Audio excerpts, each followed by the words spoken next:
Hello, my wonderful friends. Megas here on a beautiful day. We're in chapter 23 and 24 today.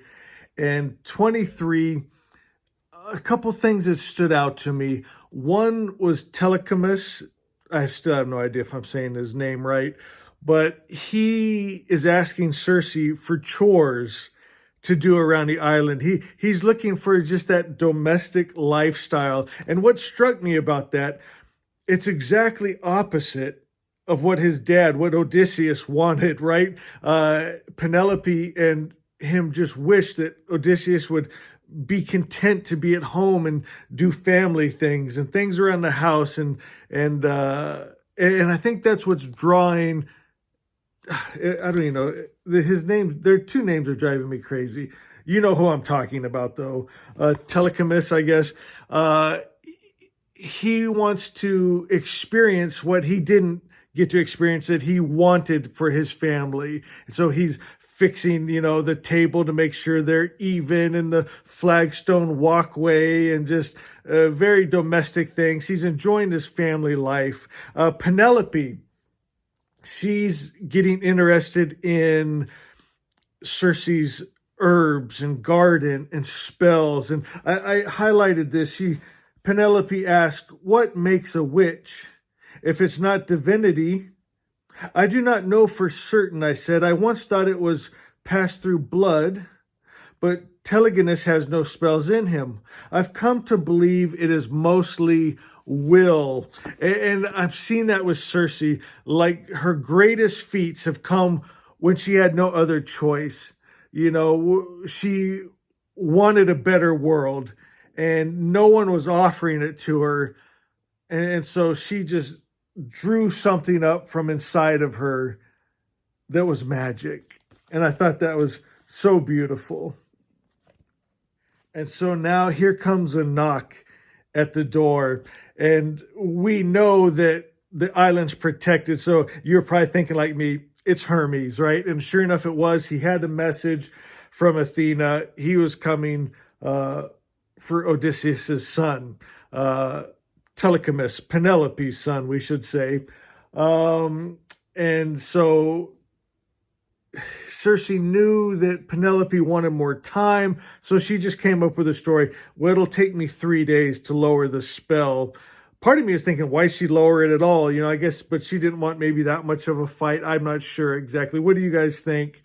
Give me 3 days. That gave time for Penelope and her son to start trying to heal up that relationship before Athena takes him.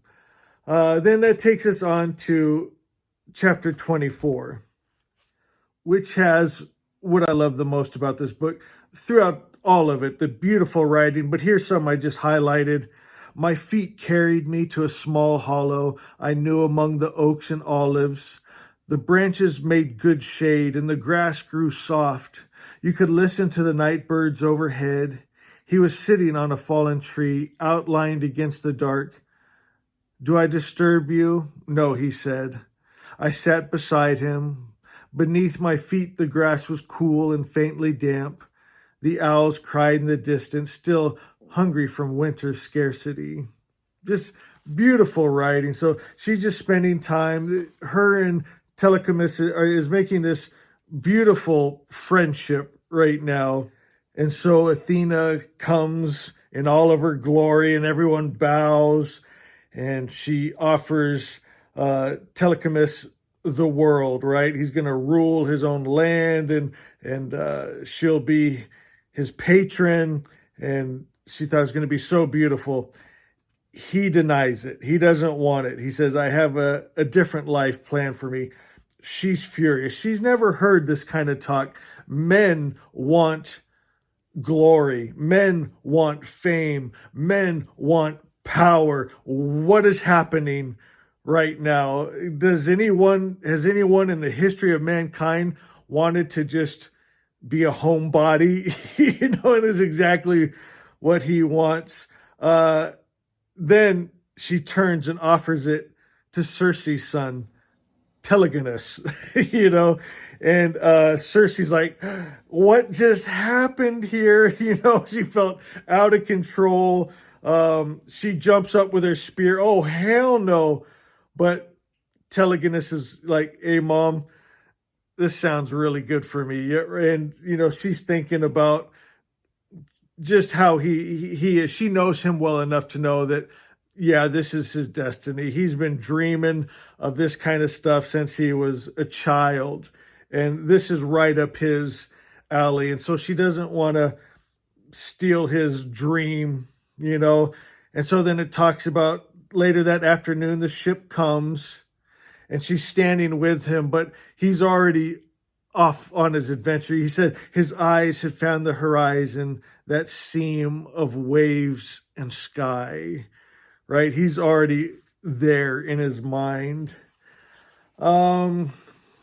Circe's walking the island, just kind of reminiscing, thinking about everything life, right?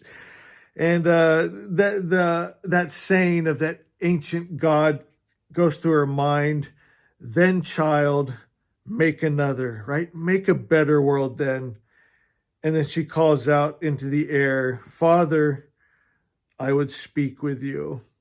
And then that takes us to chapter 25. Oh, we're almost done, guys. What a book. If you're loving it, please let me know. And remember, I love you.